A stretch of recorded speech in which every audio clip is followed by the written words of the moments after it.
Welcome back to the Detroit Lions News Podcast. Obviously, I told you in the last segment that I was going to break down the four players who I think could have breakout years. And there are two people on this list who have played at a high level, but I think that they are destined to be better in 2023. I'll give my reasons why.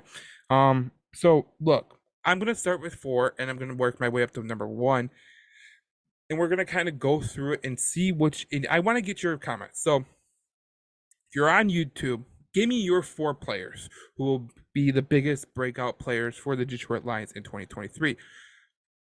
And if you're on the podcast, you can go to Detroit Lions News Facebook page. You can go to One Pride Nation, join the group. We're gonna have a lot of fun this year with the Detroit One Pride Nation. And give me your four breakout players, because I'm interested to know everyone's four breakout players, because I feel like everyone could have a different opinion on the four breakout players that they're going to have. So if you're looking on YouTube, I did get the sun on my face. So if you're looking at YouTube, we're all good. I don't have to wear sunglasses. We are fine and dandy. I'm gonna start at number four. And I'm going to start with a guy who I think a lot of people had high expectations for. I think a lot of people expected him to be good year one, but I think he's going to be good at the right time. I think this is the right time to be good, because it is Derek Barnes, the linebacker from Purdue, who has been here 2 years. Is going into his third year. Obviously we thought with Derek Barnes that he would get better, quicker. And a lot of times people kind of they misconstrued what happens with these players, because when you talk about Derek Barnes, he did not go at the same level as everyone else. He did not progress at the same level as everyone else. You're hoping that he would go quicker. He would become better and become better quicker. It's not always the case, and sometimes it's not nothing of anybody's ilk. You just get to it and you're like, damn, like I wish he would get better quicker. But I feel like he's getting better at the right time. And I feel like with the talent around him that's gotten better, I feel like with Anzalone as a veteran leader in that locker linebacker room, that's helped him out a lot too.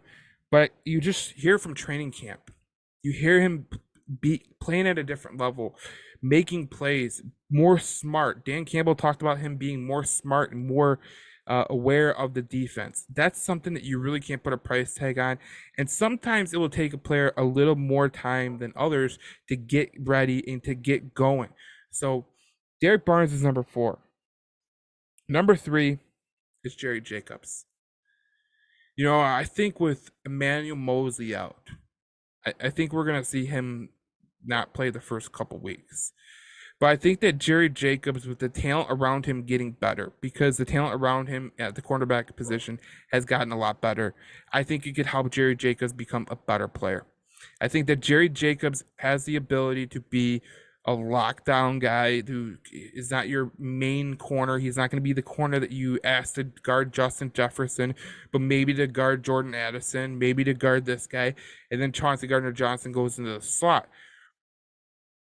There's no problem with having a lockdown guy opposite of Cameron Sutton, because we all know that football is a game of kind of game planning, schematics, trying to figure out the best matches. And if you are a quarterback or you're an offensive coordinator and you are going against the Detroit Lions, you are going to look at the Detroit Lions and you are going to be like, who do I go with?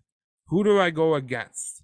Who am I going to go against? Uh, am I going to go with uh, this guy who Jerry Jacobs is on?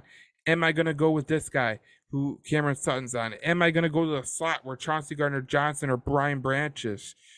You know, it opens up a world of miscommunication that could happen in a game. And that big play, it could be a miscommunicated play, and the next thing you know, it's a turnover because someone ran the wrong route, or the quarterback timed a pass at the wrong time, and he threw it at the wrong angle and threw it a little bit short, and it's going for six. This is the things that can happen. So when I mentioned Jerry Jacobs, it's because the talent level on the defense has gotten better. The talent level on the defense has gotten better to the point where you can put Jerry Jacobs in the game and you're not asking him to be your number one corner. You're asking him to just go in there and defend his guy. And Cameron Sutton's obviously going to mirror, some of the top wide receivers we play. Chauncey Gardner-Johnson's going to be in that slot. He's going to play in that box role.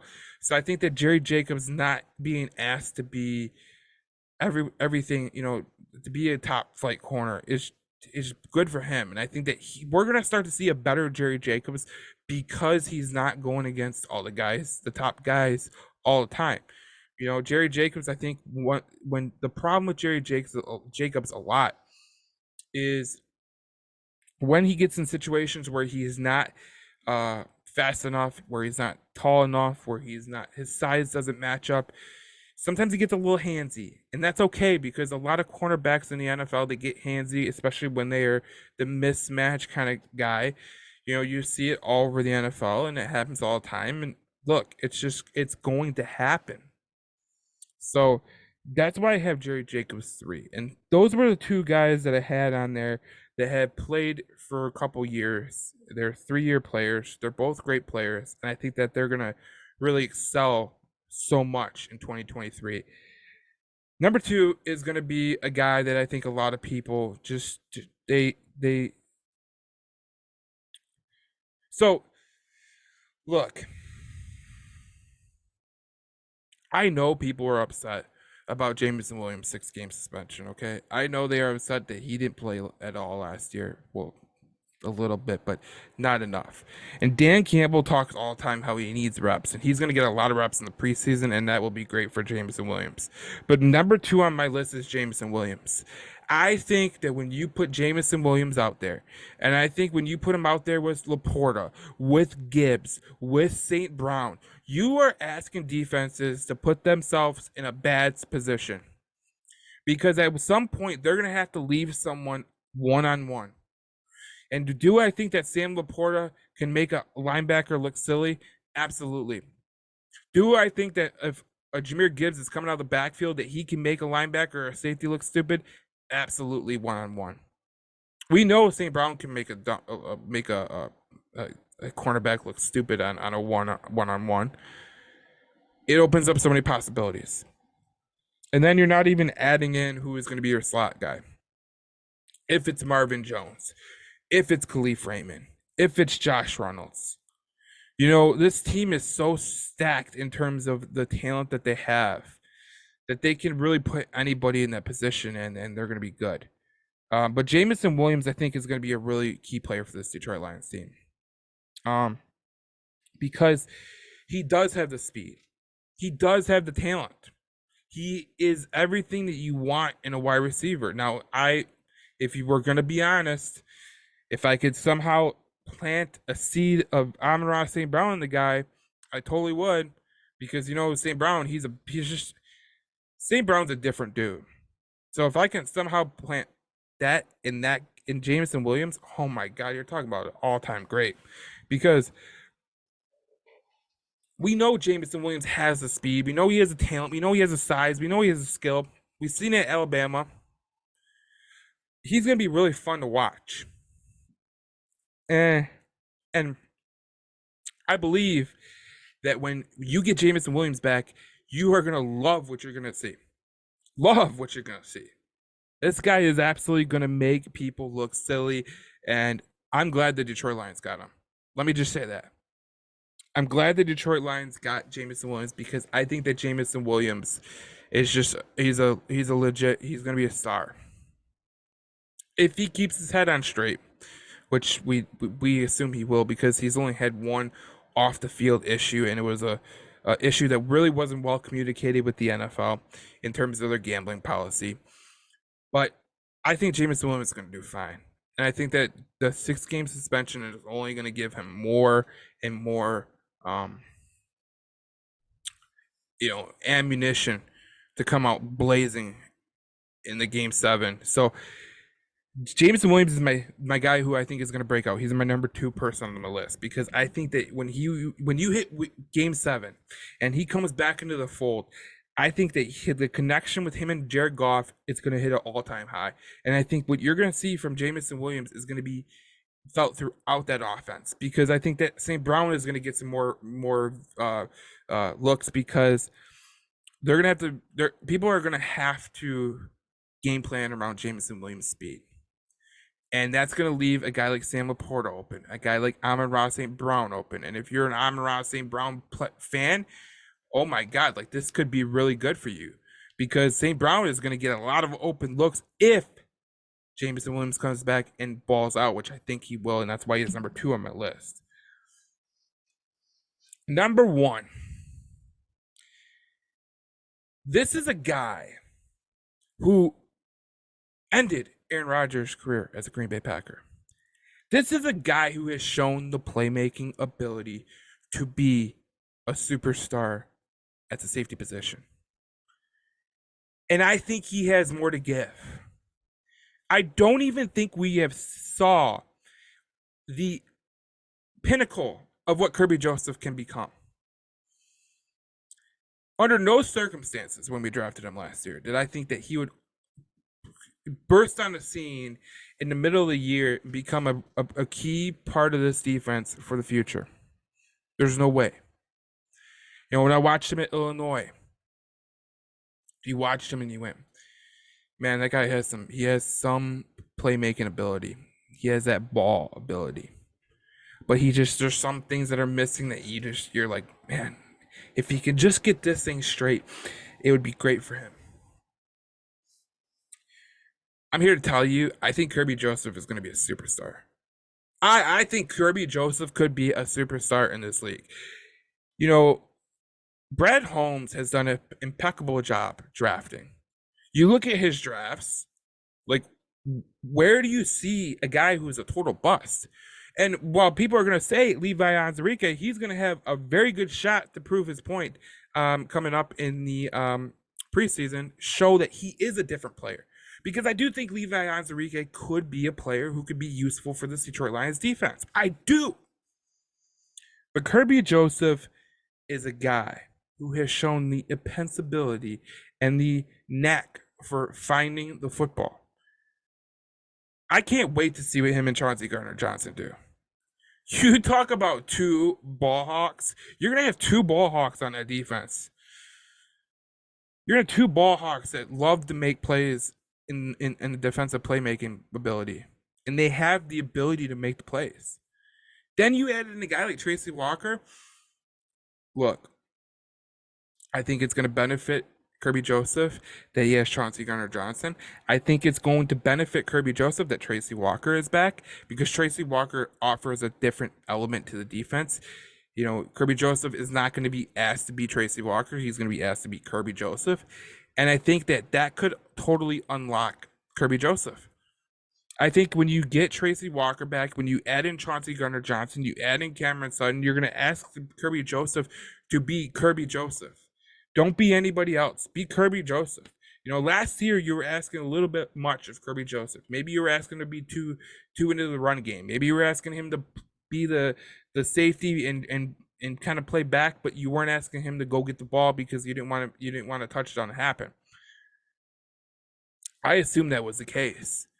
So when you add in Kirby Joseph with Tracy Walker coming back, with Chauncey Gardner-Johnson getting signed, with Cameron Sutton, I think you're going to see Kirby Joseph get totally unlocked and become just a playmaking safety that you're going to be like, at the end of the year, I think people are going to be saying Kirby Joseph is a top 10 safety in this league.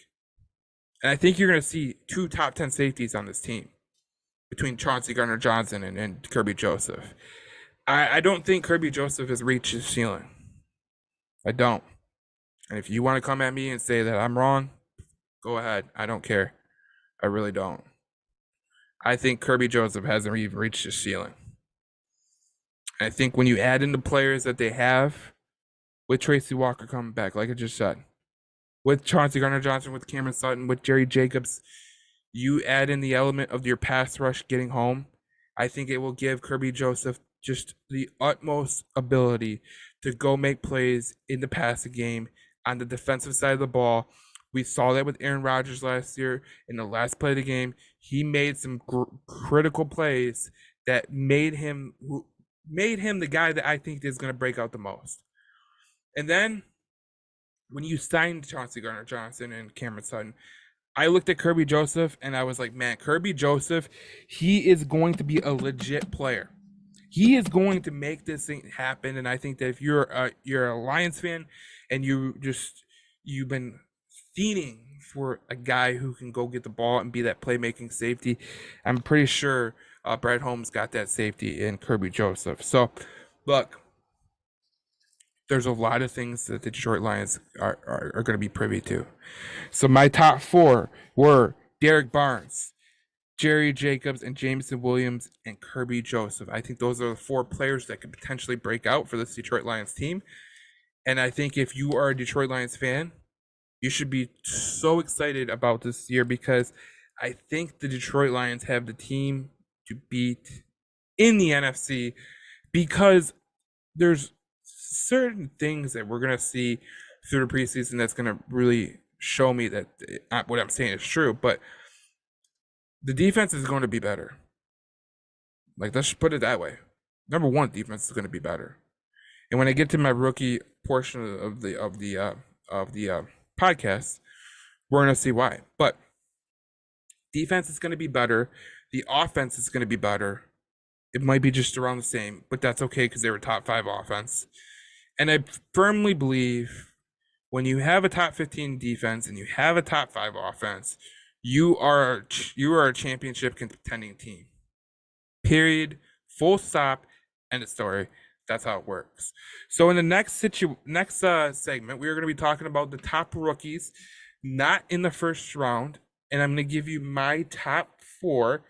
They're not ranked right now, but I will rank them out, and then we will have the conversation in that segment.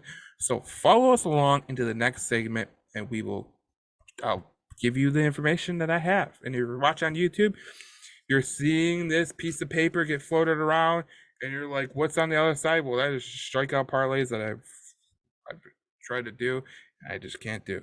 So we will see you in the next segment of the podcast where I break down the top 4 rookies that I'm looking forward to seeing.